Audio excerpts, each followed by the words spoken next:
broadcasting from across the North American continent of the Terran Empire, bringing you our unpopular Star Trek opinions since 2020. This is Code 47.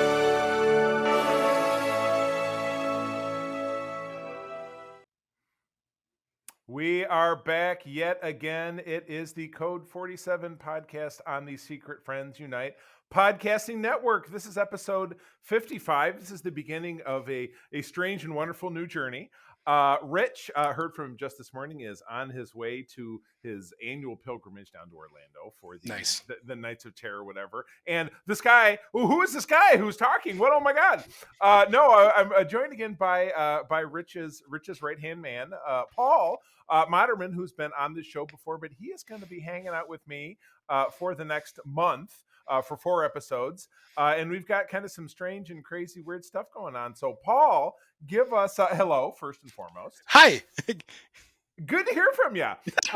But first and foremost, give us, thanks for joining us. Thanks for joining this wild ride. And then we've got even more kind of strange and exciting stuff coming up for after Paulston is done. But Paul, give us the Reader's Digest version. Give us the elevator pitch of you and Star Trek. Yeah, thanks, Charlie. First of all, thanks for having me on. I love the show. I love guesting with you guys. It's awesome. So the Reader's Digest of my Star Trek life begins really probably late 80s-ish. So I was born in 81, and my dad would watch TNG at night.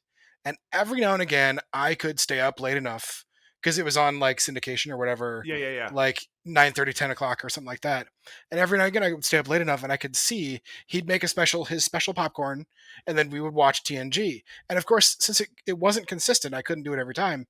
So I didn't get the through line of TNG. Mm-hmm. But then I kind of grew up. I moved out. I after that, I saw all the films. So I've seen all the Star Trek films at least once, and most of them several times. And then I returned to TNG and I blasted straight through the whole thing with my wife, actually, when she gave birth to our child. And she was on maternity leave, I was on paternity leave. We blasted all the way through TNG, and I loved it even more because I loved it back when, and I loved it even more straight through because I got to see the through lines, right? The plot points that go above one episode, really stitched together then. Right, and it's so far beyond, and it's funny, Leonard Nimoy, in the 25th anniversary, they did a documentary, he and Shatner sat side by side, and he was talking about TOS at the time, and he said it's a varied experience. For if you're a kid, you watch it and you enjoyed the space battles or the gunplay, and then later you come back to it as an adult and watch it again and catch something that you missed, catch a morality play here or a this or that there, you know what I mean? And TNG is very, very much the same deal. And that's a perfect way of saying it because that's exactly right. As a kid, I was enamored of warp drive and phasers, right? Yes, good stuff. As grown up, I was like, I could give a crap about phasers. I wanted to see the stories happen. Right? Yeah, I mean the great Shakespearean tapestry of a galaxy that is Star Trek with the highs and the lows and the empires and the dynasties and all this stuff. And when I was a kid, I thought the holodeck with Dixon Hill was dumb. And as an adult, I loved it. Like all that stuff, you totally flip. You do like a windshield wiper kind of thing of like, like windshield wiper thing. Yeah. That is awesome. And so the other piece that is pertinent to today is the other series in Star Trek. I have only sliced episodes here and there. I don't have through lines for Voyager, which we're going to do today. Mm-hmm. I don't have through lines for DS9 or Discovery or Enterprise or whatever. I've just sort of dipped in and out. Mm-hmm. And so I'm really excited to get the person, Charlie, who has the through lines in all of them, guiding me through the good stuff in those series. I'm pumped, dude. I'm pumped. It's going to be fun. And after a brief sojourn into a couple of pretty lightweight news stories here, we're going to jump right into the segment that Paul himself was the one who designed that he just touched upon. We're going to take on an exceptional two-parter of Voyager, and then we're going to take on one from one of the worst 10 lists. That's an absolute dog shit. So, but let's not, without further ado, as I said, these news stories these are softballs right here. Yeah. You know what? Even in the 23rd century, there will still be grumpy old men who need to take cheap shots at each other. So everybody knows that the big Star Trek news of this week, which we won't go into ad nauseum, because I feel like this takes a little bit more satirical take, which is what we like to do here. Yeah. That William Shatner at age 90 got on the space wiener of Jeff Bezos and flew to space. So what was the meme I found? It was a dick sends a dick to space on a dick. Sorry, that's just Shatner's, I love it. I love it. Just Shatner's reputation. But yeah, there has been beef between Sulu actor George Takei and Captain Kirk actor William Shatner for decades, to the point that like 10 or so years ago, when they were doing those Comedy Central roasts hosted by the roast man, the insult comic. What is the guy's name?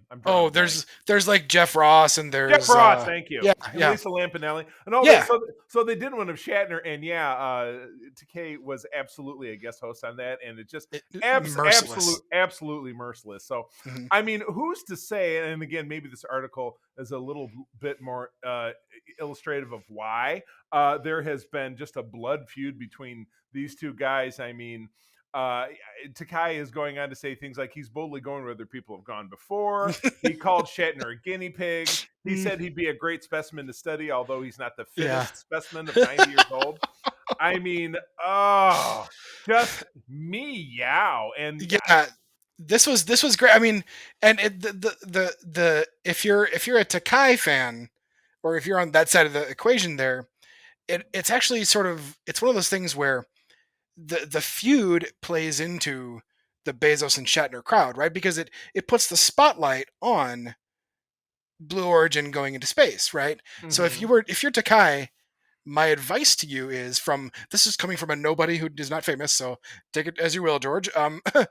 Is next time, don't talk about it. You're just giving it air, and Bezos and Shatner want the air. Right, exactly. Yeah. Oh yeah, exactly. Yeah, that's the easiest way. It's like it's like the schoolyard bully. Don't give them the attention that they want. It's just it's dumb. So these two old fogies snarking at each other definitely takes me back to the 2-part thrilling grumpy old men duology from the 90s with Walter Matthau and Jack Lemmon. Yeah. Oh my gosh. So anyway, so that's that, and then finally. Our second story, embracing something that's a little bit more positive and exciting, would be production has wrapped on Strange New Worlds, which is the Star Trek TOS. Boy, right now it's kind of an in-between quote, because it's in between Discovery seasons 1 and 2 and in between TOS. So it's pre-TOS, post-Discovery. So what do we call that over on SFU? We call it a side quill or a third wheel or something. I don't know. But anyway. Anyway, I'm super fired up about this. I love Anson Mount. I love his interpretation of Captain Pike. It's been a cosplay that I've gone on to do that I've received a lot of compliments for, that people really tend to enjoy. I really do love doing it. But so that show is wrapped, and he gave us kind of a love letter to the cast and crew, and obviously to the fans in general. But then we have, for a release date, Mount saying it will arrive sometime next year. You are killing me with that. You're killing me.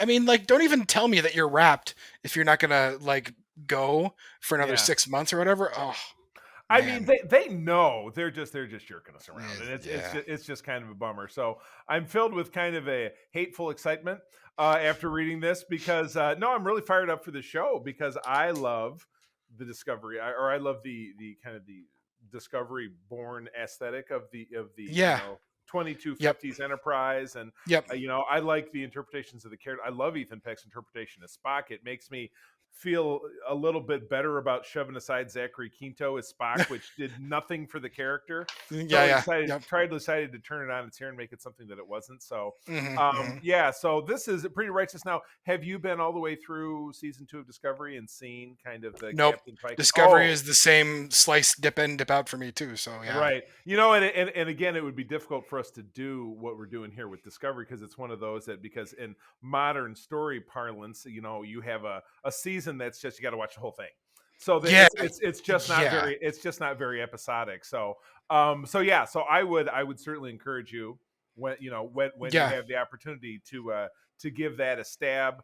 I think season 2 is a lot better than season 1 as far as Okay. discovery goes, and it's Okay. season 2 where you're going to meet these, Pike and number The 1 Pike and Spock young and Spock. yeah. Yeah, exactly. So that'd be my recommendation. So this is cool. Okay. I am fired up about this. Yeah. So cool. Good deal. All right. Well, that's it for the news. Yeah, it was a little light. Obviously, the big news was Shatner in space, but I prefer the satirical take.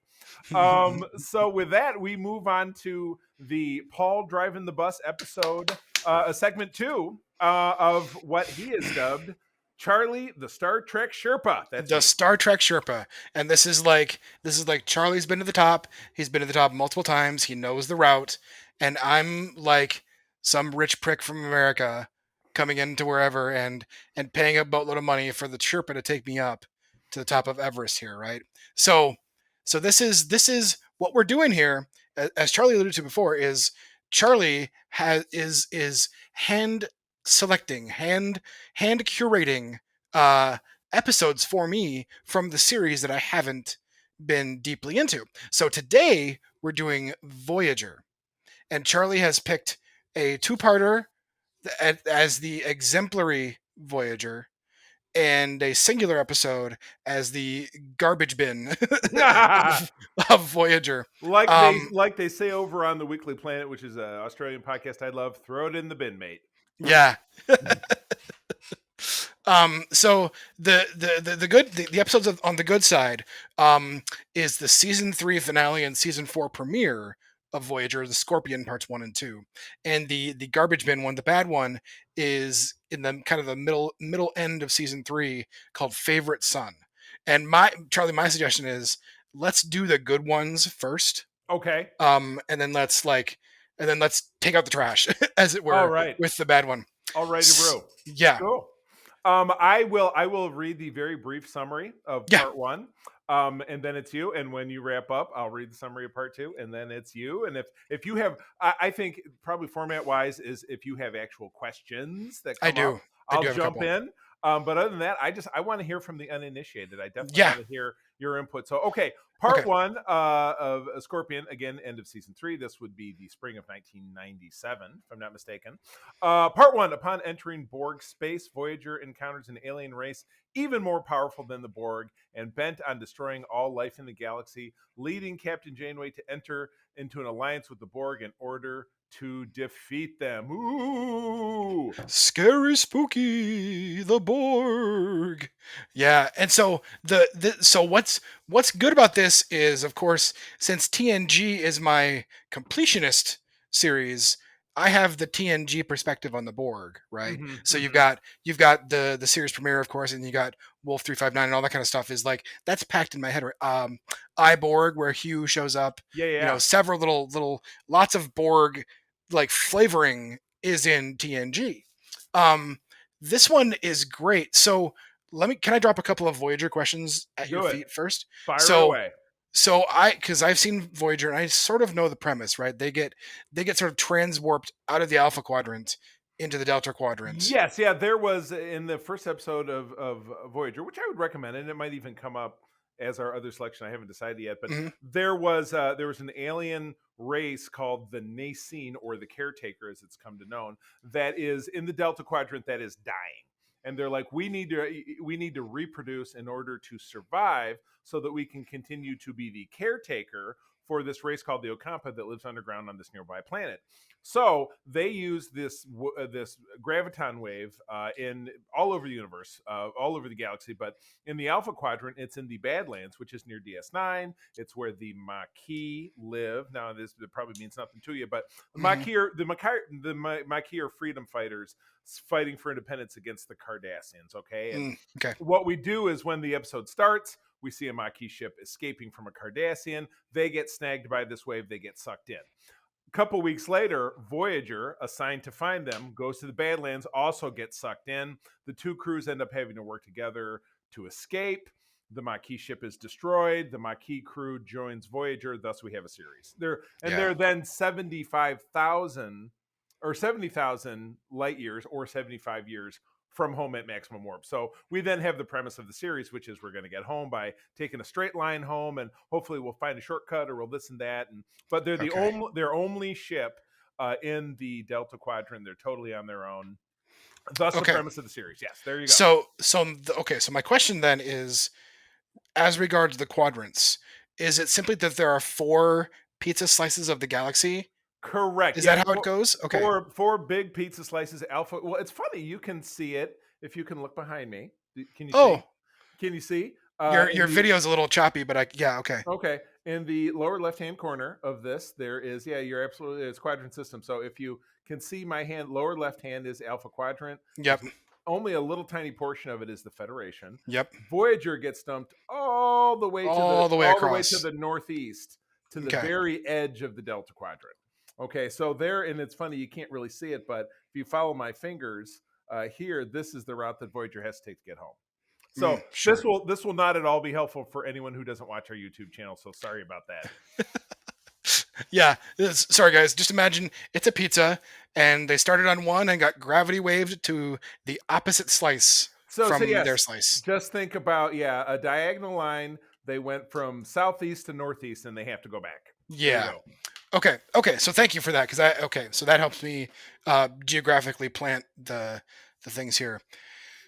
Okay, so I'm gonna go for a bit here a little bit because I wrote down some things. Go nuts. The first thing is that, what I notice just sort of about it as a show is that the music is very different. The intro music, very different than your TNG, right?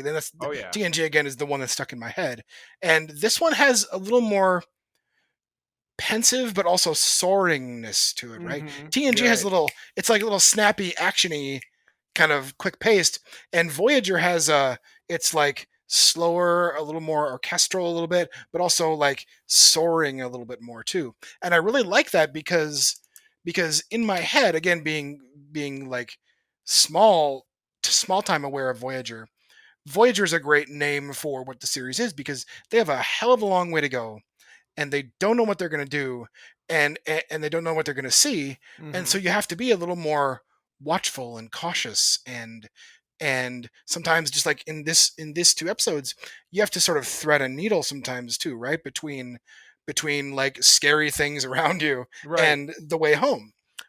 So I thought the intro music super good. I love that. I'm excited to watch more Voyager now, just to sort of plant that music in my head as the starting point for each episode. I thought it was great. I thought it was great that they used John Rhys Davies as Da Vinci. Awesome. That was such a great casting choice. I know. And I thought it was great too that it takes both parts of the series to sort of deliver on the Da Vinci perspective, right? So you get the intro right away.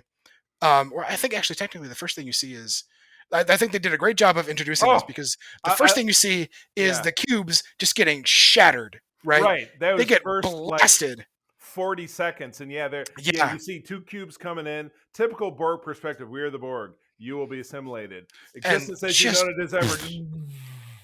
And that's, watch it the first time. You're like, holy shit. You're home alone. I don't want to knock my microphone, but you're Macaulay Culkin, yeah, and because like if you grew up on the Borg, you're like, the Borg are like the big bad guys, right? They're the big kids on the block, and these guys just slice right through them like they're not even a thing. And so that's a perfect table setting for, holy crap, how's Voyager going to get out of this scenario, right? Because Voyager has to thread, there's sort of an empty patch through Borg space that they're taking, right? And so they're like, okay, we're gonna do this, and we're gonna, like, everybody hold your breath and be quiet, we're gonna go through this passageway, right? Yeah, right. Exactly. And then seeing that, knowing you, like, there's a huge threat here. So that was great. It's, like I said, great that John Rhys Davies was there setting the table with the Da Vinci stuff that pays off in the next episode with the how do we, and that's, so stepping above that, one of the things I've loved, and this is part of my, like, the windshield wiper analogy, is my adult side of my Star Trek fandom comes to love and appreciate how captains and other members of the crews, they find inspiration and they find value and meaning from the past, from history, from exploring themselves. Like, there's Star Trek, but there's also Self Trek, right? Which is Janeway sort of going through her process of, like, her Da Vinci's kind of like her Dixon Hill thing, right? A little bit in this episode where she's just pretending to be in the world and doing things. But also, like, that world peeks out back into Voyager itself, where when she sees the shadows on the wall in the next episode, that gives her the inspiration for how to sort of resolve the whole thing. So again, I love that. Adult Paul loves that. Kid Paul wouldn't have gotten that. So that's great. So Kess. Kess is an interesting character. Kess reminded me, of course, of Troy. But what is Kess's deal? She's telepathic. She is. Now, it's funny you should say Kess is interesting, because this is the third to last appearance of the character, and she leaves the series. So, sorry. Oh, really? Oh, sorry. Spoiler alert. What's funny is that she ties right back to the first episode of the series with the race that's being caretakered by this Nacine, this array thing, is her race. They're called the Ocampa. They're essentially defenseless. They only live for 9 years. So she's like 3 years old. She's approaching middle age. Still looks pretty good for middle age. Wow, yeah. But there was a lot of back and forth, not only in that first episode where the race is introduced, that they have nascent basically telepathic powers, which throughout the 3 seasons of the show, Tuvok is helping her develop. And it comes into play here, and then again in part 2, and then in the episode afterwards is called The Gift, and that's when she leaves the show because she was replaced by Seven of Nine, who you're going to see, who you got to see Seven of Nine's genesis in the second episode. So Kess, an interesting character. There are, of course, a lot of theories as to why she left. It was really quite unfortunate for actress Jennifer Lean, because her life took a complete nosedive after she left the show. Her career was ruined, and I believe she had some run-ins with the law, and her life is just basically kind of in the toilet now. So where Jerry Ryan is, kicking it, and she's still on Star Trek. She's still on Star Trek. Yeah, exactly. So she was. There was possibilities for the character. I didn't necessarily think she had to go, but they, in a lot of ways, she was more interesting than Harry Kim or some of the other characters on the show. So I don't know. And we'll get into more into Harry on the second part here too. Ouch. Yes, but let's not spoil that yet. Okay. Okay. So Janeway is like, so they find out they're going through Borg spaces, and Janeway is doing her research, and she's reading captains' logs or people's logs about their encounters with the Borg, and she quotes Picard. And I didn't have time to search for it or think it. The quote that she quotes Picard, is that a TNG captain's log moment? Do you know? No, it doesn't appear in TNG. Okay. No, and the other captain they met, and again, I'm plucking all this from memory because the other captain who she quotes is Captain Amisoff of the Endeavor, who's never anyone we've ever met. So she was aping Picard, but she was aping a log entry we'd never heard. But it's something that you can feel like Picard would have. You can feel like Picard wrote it. You can feel his voice, and that's what kind of Chakotay makes reference to. She did. Catherine or Kate Mulgrew does a good season it with Picard a little bit, right? Right. A little sprinkle of Picard there. That was super good. I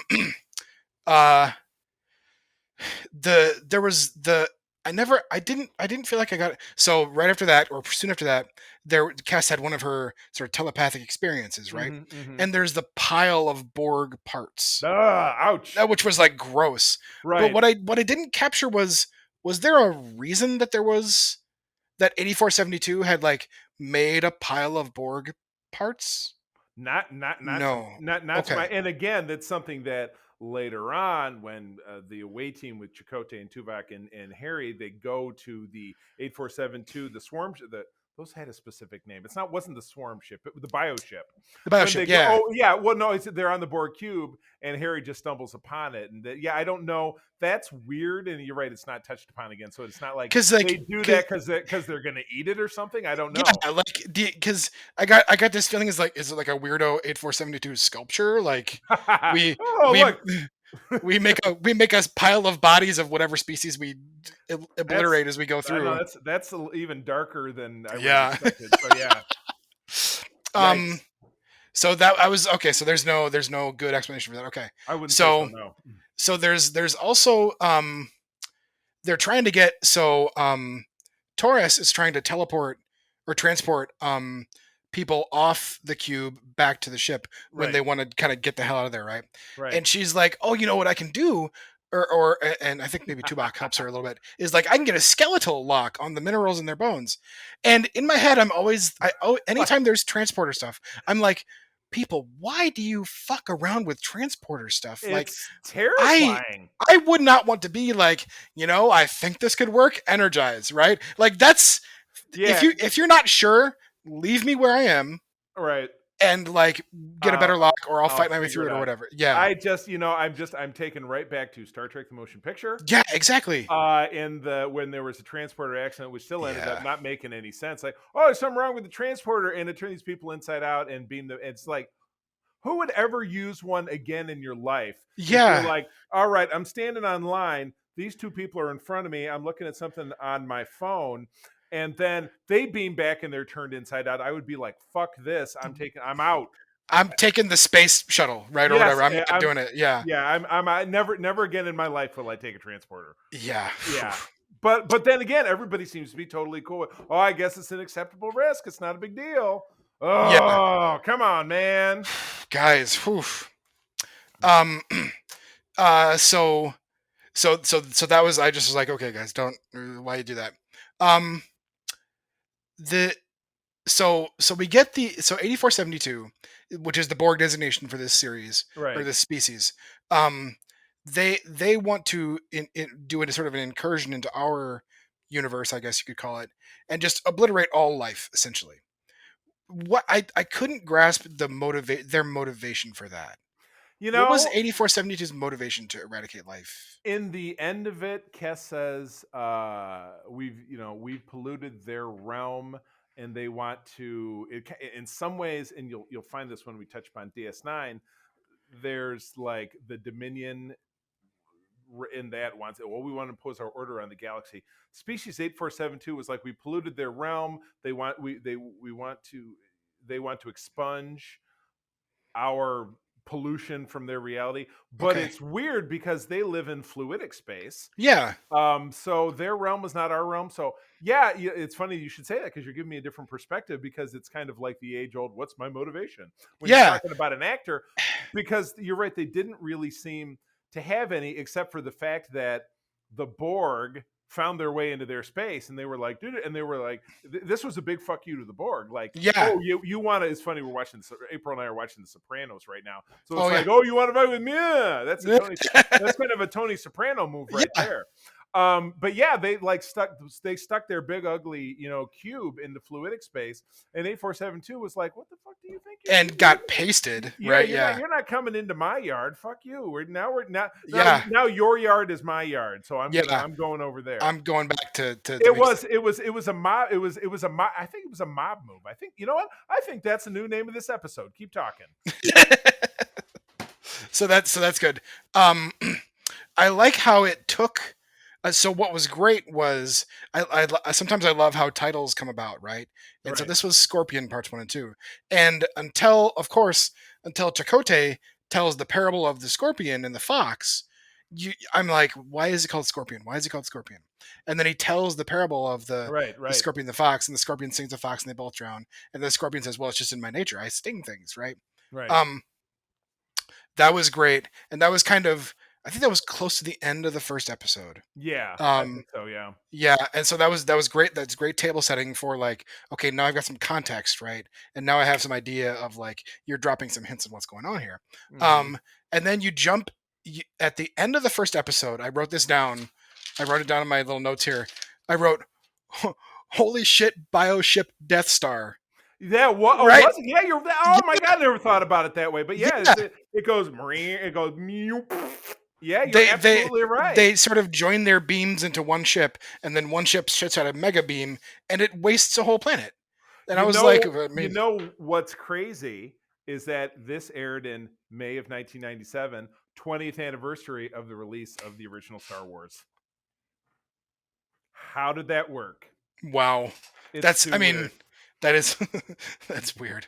Yeah, exactly. So yeah, the 8472 Death Star. Nice. Yes. That might even be. I've already got 8472 Type 2. I might have to change it to the Death Star. We'll see. But anyway, you ready for part 2 then? We good? Yes, I'm ready. Any other questions? I'm jumping to part 2. Okay, cool. So yeah, Okay, give me the intro. Let's do the intro. You got it. You're right. Captain Janeway forges a shaky alliance with the Borg Collective to defeat species 8472, leading to a potential new crew member on board. Wink. Yeah. Wink. This was great. Okay, so knowing sort of some generalities about Voyager, I already knew that 7 of 9 was a thing, right? And so in the first episode of Scorpion, I was like, in my head, I was like, where's 7 of 9? Well, of course, this 2 episodes explains it. And then, but they gave it away a little bit, because in the opening credits, Jerry Ryan is already credited like a main cast. Yeah, as 7 of 9. Talk about not giving away the farm, right? Yeah, come on. Yeah, exactly. Yeah. So I was like, well, she can't die because she's gonna be like, she got top billing in the show, right? So right, can't die. But it was still, regardless of that, this was a great bookend to this story, because they so a few things here. They give 7 of 9 this like Locutus like quality of being almost like a representative, or like an adjunct, or a like a, give me a representative to talk to that will act like it's a unitary being, even though it's really still part of the collective, right? Right. And that bore some similarities to Locutus in the TNG arcs of where that was. And so that was really good. And that's kind of showed you, okay, they're connecting some dots here. They're making the Borg have some similar traits in how they go about doing stuff. And then you find out that 7 of 9, or 7 of 9, the biological part of 7 of 9 is human. And so you just get like just a little taste of like the Annika Hansen story, right? Yeah. But she doesn't even throughout this episode, she doesn't even act as a human. She's still Borg the whole way through. But she ends the episode in sickbay as Borg. So you know that Voyager now has one being on board, right? That is a Borg, but that also might not be Borg forever or whatever. So, and because they now know more about how to fight off Borg infections and that stuff too. Right. Okay, so that was really cool. I wrote down, so this is the great part of this, or one of the great parts of this, is the Borg and Voyager coming together and having like a strategy, right? And I love how the Borg just basically proposed a huge freaking nuke. Like, they proposed the nuke of all nukes, right? They're like, let's wipe out a 5 light year radius sphere. It's good of stuff. It's no thing. It's not even a part of possibly of a thing. And you're like, that's like of course that's like what nukes are to regular bombs, right? That thing is to nukes, right? And so basically it's just like this is the possible path to like other WMD, like the Star Trek WMD, right? So I'm glad that Janeway and crew got it to like not be that thing. I was also, I don't know if confused is the right word, but it surprised me. So the Voyager gets into fluidic space in this episode.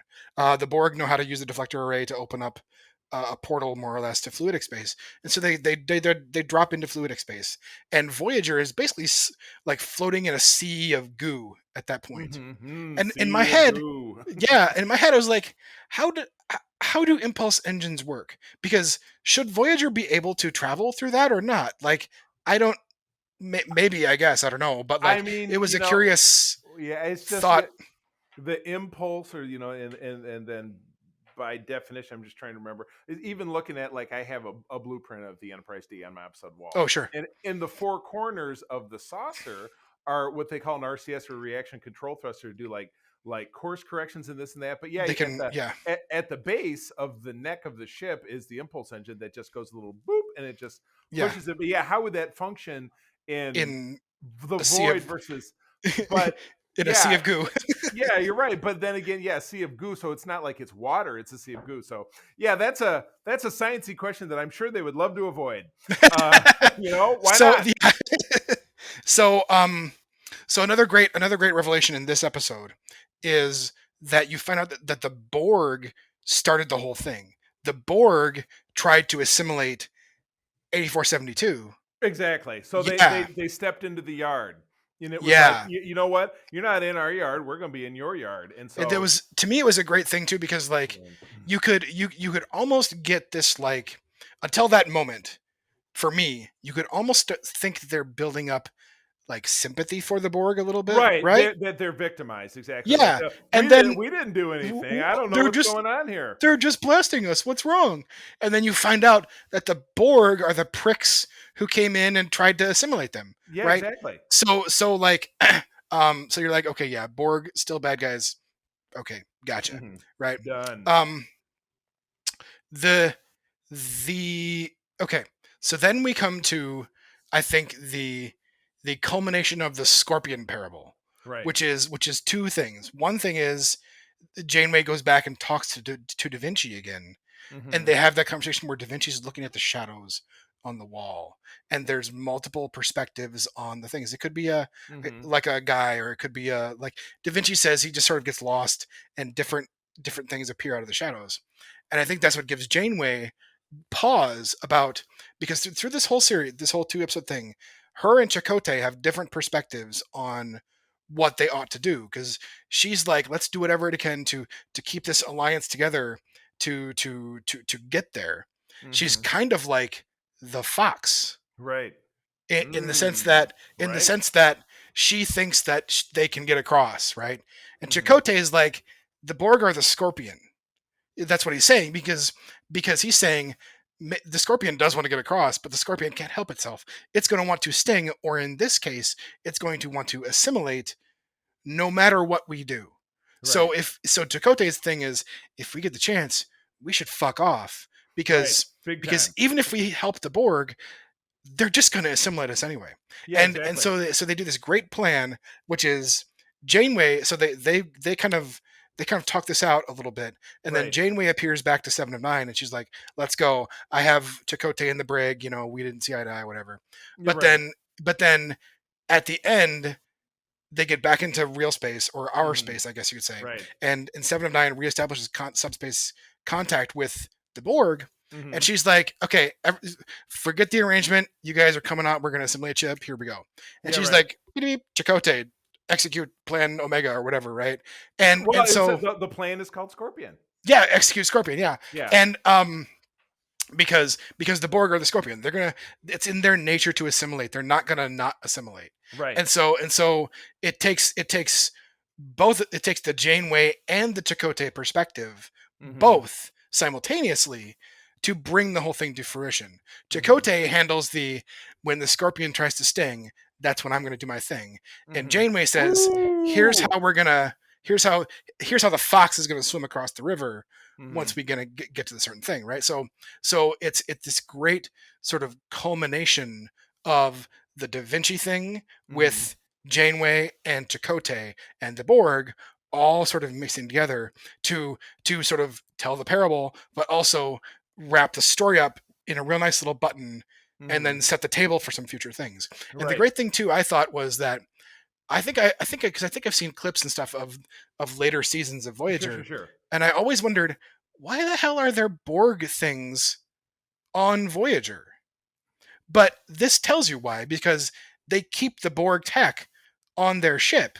Mhm. Janeway's like, it's good stuff. Let's just keep it, right? Right. So they've Right. got some Borg things kind of chilling in Voyager Right. as they go forward. And of course, they're going to have Seven of Nine, so they're going to need Right.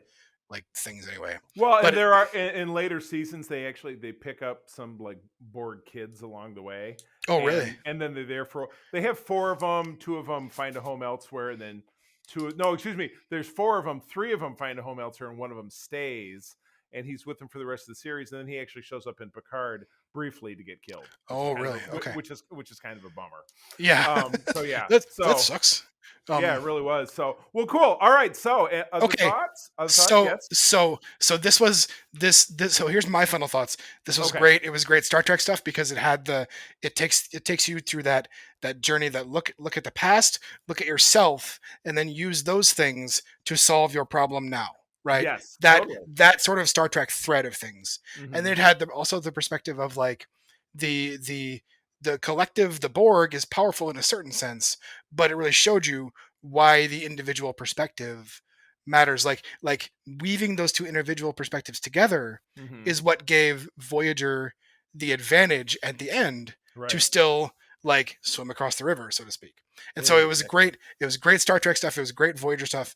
I definitely now have a finer appreciation of a slice of Voyager now too. So one thing I wanted to do before we jump to the bad thing is can I ask you for your little brief, as brief as you want it to be, whatever that is, like about Scorpion for you in your experience of Voyager.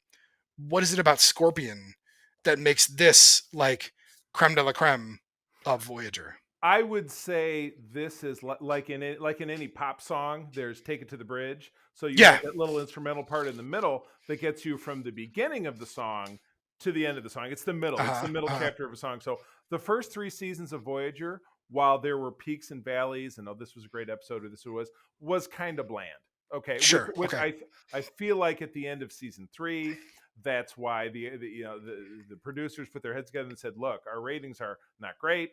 The show is not doing what we wanted to do. We gotta put something in the mix." And what's funny is it almost seems like their roadmap from that was they did the same thing on DS9 in the fall of '95 when Worf joined the cast.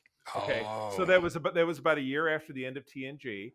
And then with Generations, the TNG crew scattered when the Enterprise was destroyed. So Worf was available, as it were, and he joined the cast. So in a lot of ways, the same thing. First 3 seasons of DS9, peaks and valleys, some great ones, but in some ways kind of bland. They needed to throw something in the mix. Worf joins the cast. The rest of the series is spectacular. It's amazing. Okay. There are very few, like if we went back and did because we're doing a worst of DS9, the episode that I'm going to toss in there will definitely be from the first or second season. Sure. I mean? Because you still have bad episodes in seasons 4, 5, 6, and 7, but they are so few and far between. And with Voyager, I wouldn't say they had the same track record, but to circle back, after 7 joins, the series takes a much more focused trajectory, where they're Janeway is still dealing with the morality play of should I do this thing because it'll get us closer to home, or with 7 it's like they form this symbiotic mother-daughter relationship where I'm helping her reclaim her humanity, but I'm also finding ways to stick to our principles while still finding ways to service our goal to get my people home. So it's much more alive. And again, seasons 4 through 7, it's the same that's a parallel between the 2 shows, because yes, in the beginning of season 4, both shows added a new character, one from an existing race or background that propelled the show into a greater direction. So I've never read specifically an article that said that, but in my esteem, it's absolutely true. Okay. I love that. That's a great concept. The bridge, right? Yeah, it's the bridge. Yeah. It's the bridge. Sweet. That's it. Okay. So before we get to the bridge, the troll under the bridge, which was only about 5 or 6 episodes before Scorpion Part 1, was the season 3 episode 20 stinker known as Favorite Son.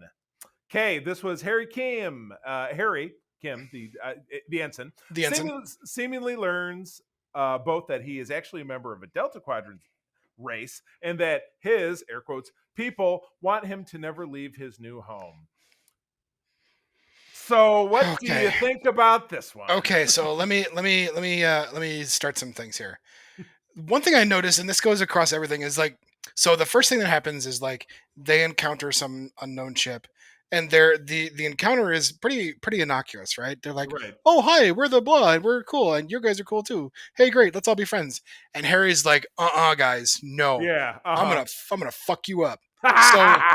So Harry leaps up. Harry's like tapping away at his console, and then I think Tuvok says, "Oh, tactical is now routed through ops," or something like that. Right, exactly. And Yeah. and what picked in my head was that the are Starfleet ships too flexible, right? Right. Because there's always a way for because in TNG data takes over at least once, I think twice, maybe two, through Right, yeah. various machinations, right? And so in here, Computer lockout. Blah, yeah, blah. he locks everybody from everything, and he says only take commands from engineering or whatever, right? That kind of Right, stuff. exactly. And then so Ensign Harry Kim has the access and the power to be like, no, you over there, I'm taking over your stuff, and there's nothing you can do about it. I'm gonna fire the phasers. I'm gonna fire things.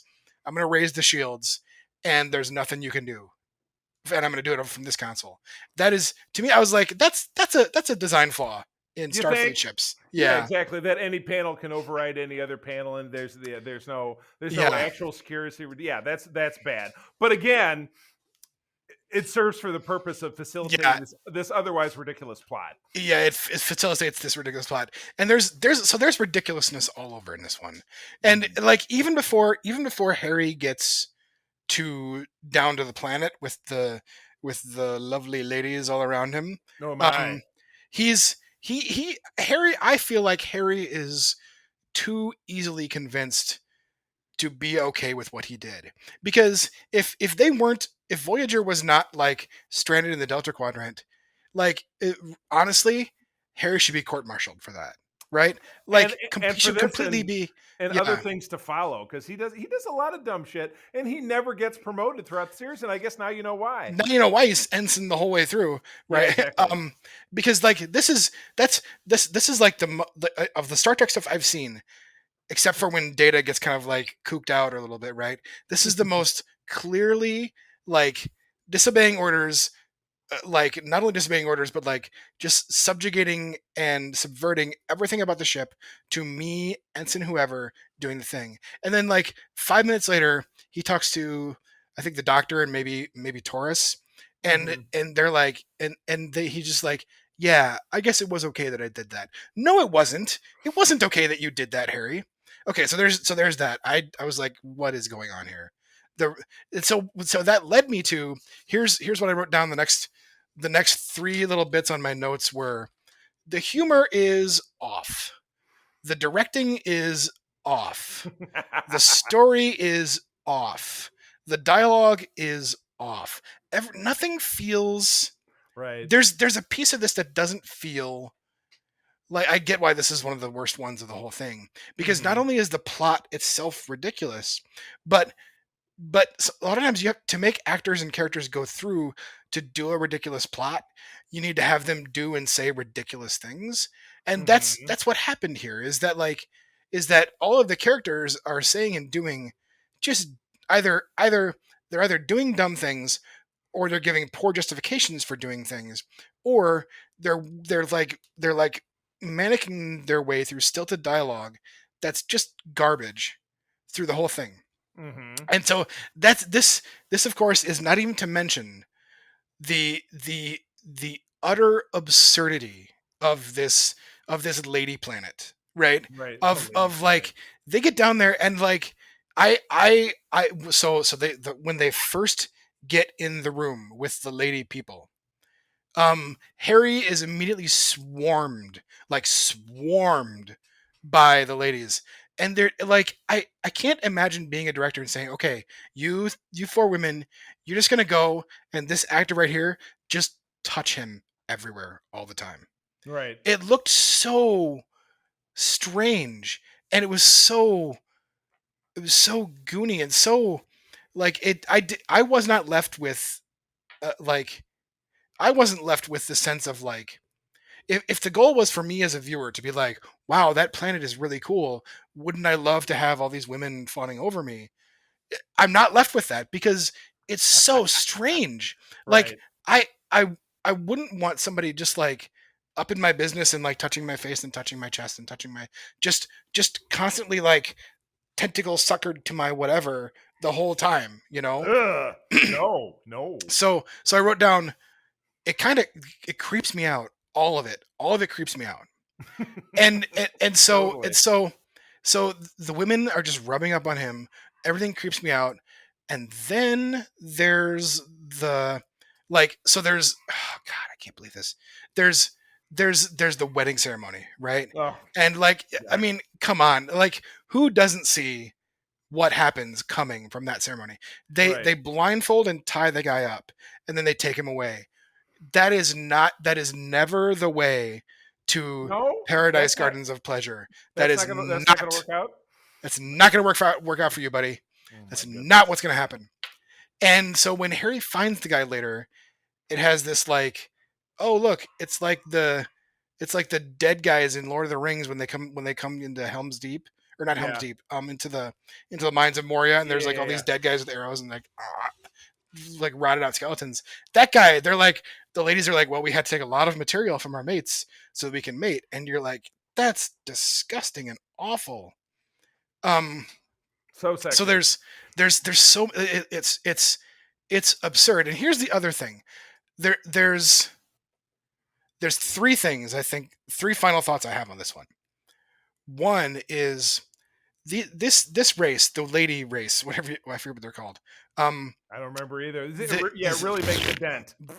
Yeah, right. They have the technology to send their seed into space and take creatures from other races and make them males of their own species, but they don't have the technology to simply make their own males. That makes no sense to me, right? They're doing a harder thing when they could be doing an easier thing, I think, because they can rewrite DNA. It's like, why are you having trouble making men in your house when you're doing a harder thing outside the house? Okay, that's one thing. My dog is barking. Sorry, Charlie. One sec here. Your dog seems super serious. Yeah, Hold on. just give me 1 sec here. All right. Go ahead. So it's strange that they're so technologically advanced, but they can't make their own men. But they make their men from other races. So that's one thing. Tuvok says, and I went around and I read some things about this one after I watched it, and I saw Tuvok says, "I, sir," to Janeway. No. Yes. He does. That is a protocol slip. She usually doesn't tolerate. She doesn't Weird. tolerate that. That's Right. I can remember seeing something in the past where Janeway is like, no, I'm not, sir. Right. I forget how she terms it, but Janeway is not sir. You know what I mean? Right. And Tuvok says it and they don't do anything about it.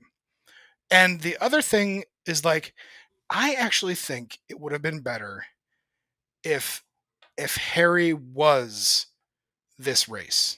Right. If it turned out that he was, rather than that they had fooled him or whatever. Right. I actually think it would have been more interesting for Harry to sort of give that up and sort of be guided by sort of his core beliefs, rather than come to realize what's goofy and whatever about this race. And it would have been, I think it would have been cool to have for Voyager to emerge back at the end when Voyager bursts through the sphere and gets back to the Alpha Quadrant. It would have been cool to have another representative of a race that was not part of the Alpha Quadrant, with them, and they had all that stuff. So anyway, it's everything about this one was everything was off. I was not entertained ever. You're right. In this episode, that was the thing. Is that directing bad?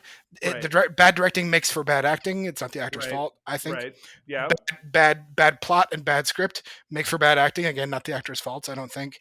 So it was just wrong. It was just Right. wrong. Wrong. I would for sure say it's a victim of the old model of television production, 26 episodes in a season, so we got to have one on every, not every week, but every out of the, because there's sweeps in November and May, and then we're on break, and then we're back, and blah. So you're gonna have there's not the Rolling Stones, not every album is great, but they've been making music for 60 years. You know what I mean? So they're going to have crappy albums. So that's the way these work. So yeah, this was a stinker. I would have to stop and look up and see if this is, maybe this is an episode that didn't come from the regular writing staff. So that's why it was so bad. Because as I mentioned in our last episode, or I think actually I mentioned it when I was talking about Star Trek on Secret Friends, and Rich was on, so that was last week. I Oh, mentioned sure. that TNG had an open door policy for spec scripts. You could send a script in, and let's say by hook or by crook somebody read it and liked it, it could get produced. So the example I used in that one is one of the finest episodes of TNG is called Yesterday's Enterprise, where there's a twist in alternate reality. Tasha Yar comes back. That was written by a guy named Eric Stillwell, who I'm actually friends with on Facebook. He lives in France now. Oh, cool. But he was just some dude, if I'm not mistaken. I love that episode. Holy cow. He was just some guy, and I believe, and again, I'd have to research it, but they snagged his script, and obviously there was some they went there and other people did rewrites and blah blah blah and all this different stuff. But yeah, that was this dude's claim to fame. So for all I know, this could be like, well, this was a spec script submitted by Bill Johnson from Omaha, Nebraska. Yeah. And they're like, you know what, we're really screwed because we need one more episode for to do before the end of the month, and so we'll reach into the spec pile and we'll just take Bill Johnson's script, even though it totally sucks. So yeah, that's so anyway, final thoughts, or are we good? I'm good. My final thoughts are blah. Unless you have any other final thoughts yourself. I don't. This was a lot of fun, and I'm really looking forward to doing this again. Yeah. Next week we're going to switch out. We're going to do DS9. Yes. I will make a determination on your homework later this weekend. Nice. You can dig into it during the week. So with that, if you have the flow in front of you, I always have my second chair read the outro. So if you don't mind. For more information about Starfleet International, please visit Grand Petoskey and Region 13 on Facebook. The Facebook. Friends, thank you as always for joining us. I'm going to tell you, as always, that sharing is caring and to keep on trekking. Insert catchphrase here. Oh, okay. All right. I'll give Paul a pass. He's got to think of one next week. Wait, what? Am I supposed to do a catchphrase? Go for it. Oh, I'm sorry. Okay. The catchphrase is this. Everybody keep your bioships aligned and create a super laser. Focus on your goals. Code 47 is part of the Secret Friends Unite podcasting network. Visit secretfriendsunite.com for our great shows, articles, news, reviews, and more. Secret Friends Unite podcasts are available on Apple, Google, Spotify, or the podcast platform of your choice. If you would like to be part of the conversation, visit our new Discord server, or join us on Facebook, or follow us at Secret Friends U on Twitter.